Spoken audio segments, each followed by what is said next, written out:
Helga was crafting in her abode when she detected something scuttling in her walls with a fearsome noise. She promptly summoned Frank the exterminator. After a while, Frank got there and was irked by the sight of the van belonging to the Bug Brothers, his competitors. Approaching Helga's flat, Frank observed a slime of green hue oozing from the air duct. Helga welcomed him in, and Frank grumbled about her reaching out to his adversaries. When the clamor in the walls resumed, Frank stepped into Helga's dwelling and recoiled in shock upon hearing a loud thud within the flat. Venturing into the source of the racket, Frank stumbled upon a gore-stained safety helmet on the ground near an airway. Peering into the duct, he discovered one of the Bug Brothers choking in his own gore. As Frank turned around, an invisible attacker leaped at him, and he struggled to flee but failed.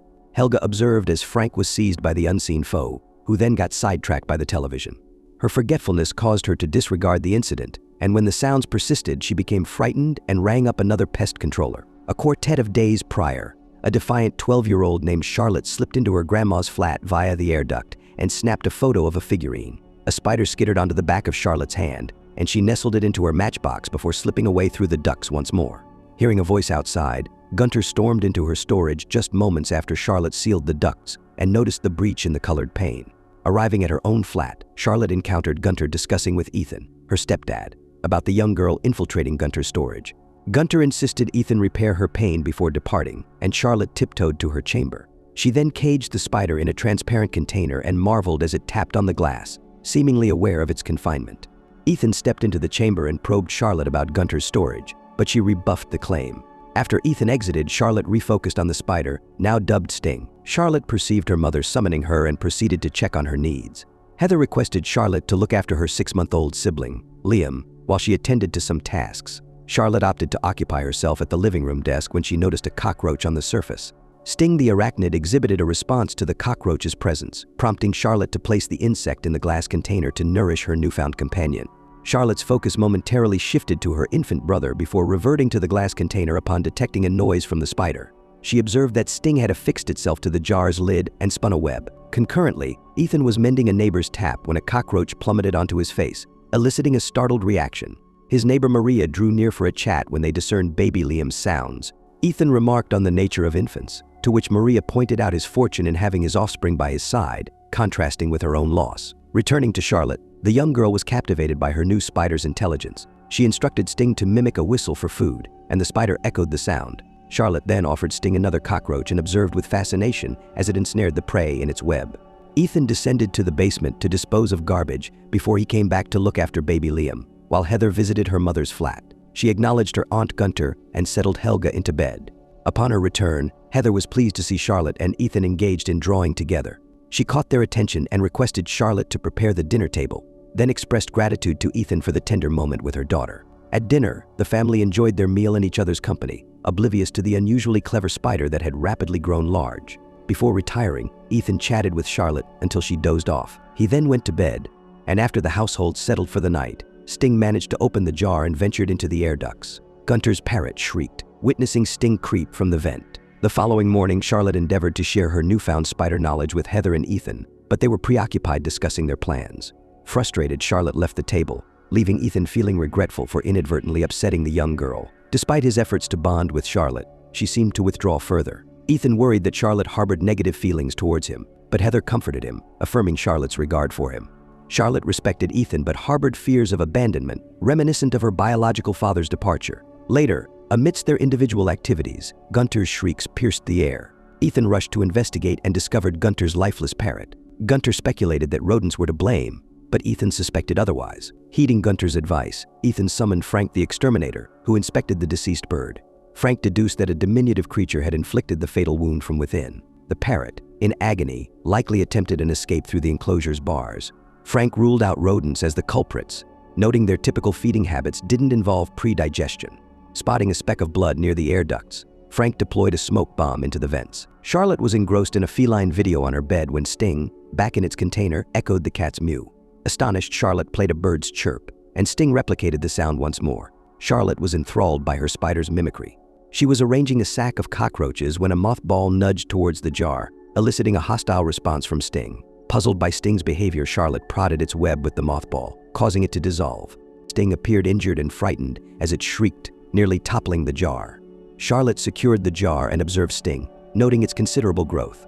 She then reclined on her bed, watching a documentary on spiders, learning that their venom temporarily immobilizes prey, as they prefer their food lively. Frank was inspecting each apartment to identify the culprit behind Gunter's parrot's demise.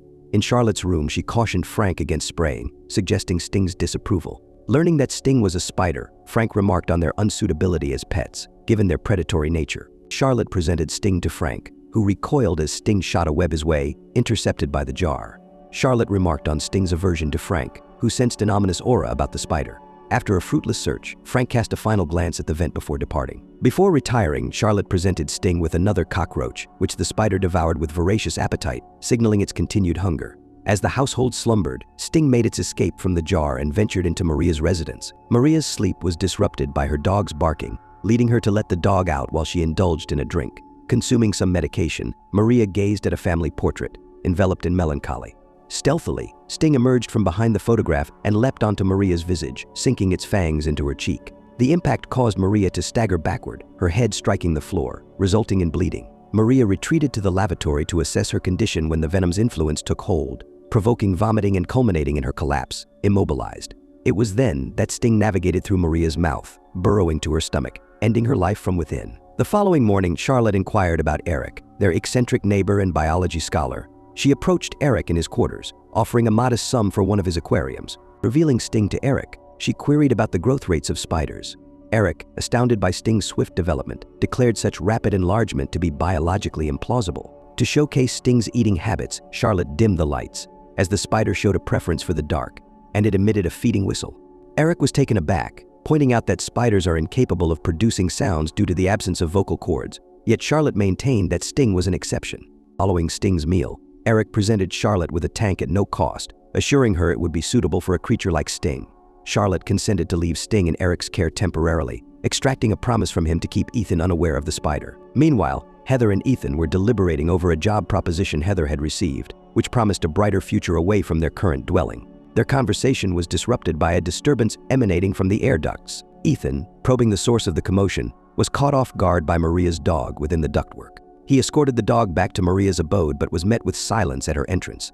Resorting to his master key, Ethan accessed the apartment and stumbled upon Maria's lifeless body in the restroom. After summoning assistance, the authorities questioned Ethan, his master key access casting suspicion upon him, but ultimately they released him. Ethan got a call from Eric, who was worried about Charlotte caring for a potentially deadly spider. Eric, an expert in spiders, couldn't identify Sting's type and was concerned about its danger. He showed the spider to Ethan, who scolded Charlotte for having it. Charlotte hurried to Eric's place, but got no response. Back home, she and Ethan argued, and Ethan disclosed that Charlotte's real dad was close by, not in Thailand as she believed. At the same time, Eric fed Sting bigger prey, making it outgrow its tank. Ethan, dozing at his work area, startled awake, confusing a charger for a spider. Over at Helga's, Heather was styling her mom's hair when Gunter barged in rudely. Heather told her to go, and Gunter found Ethan in the basement, upset about a lost chance to be a cartoonist. Gunter mocked Ethan, making things worse. Gunter was unable to locate her cat and embarked on a search.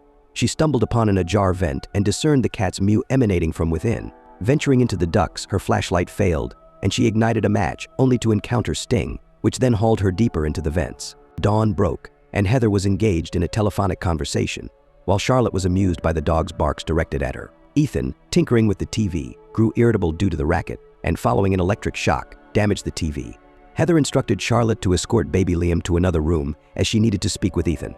Charlotte donned headphones to drown out the quarrel, oblivious to the ensuing chaos. Sting launched an assault on Ethan and Heather, dragging them into the ductwork. Charlotte, sensing turmoil, surveyed the disheveled living room and was seized by panic upon not finding Heather or Ethan. The dog's distressed barks from the vents caught her attention, and she witnessed a colossal Sting advancing towards her. In desperation, she blockaded the vents with furniture and wept, ignorant of Sting's abduction of baby Liam. Charlotte slipped into her grandmother's sweater, which was steeped in the scent of mothballs, and equipped herself with a water pistol filled with mothball-infused water and a supply of mothballs. She navigated the ductwork to Eric's flat, only to discover him ensnared against the ceiling by webs. She then proceeded to her grandmother's place, where she found Helga unscathed, having confused Sting for a canine. Charlotte urged her to summon aid before departing, showering herself in the mothball solution. Tracing Ethan's cries, Charlotte located him cocooned within the refuse chute. Utilizing the mothball liquid, she liberated him, and they tumbled into the waste bin below.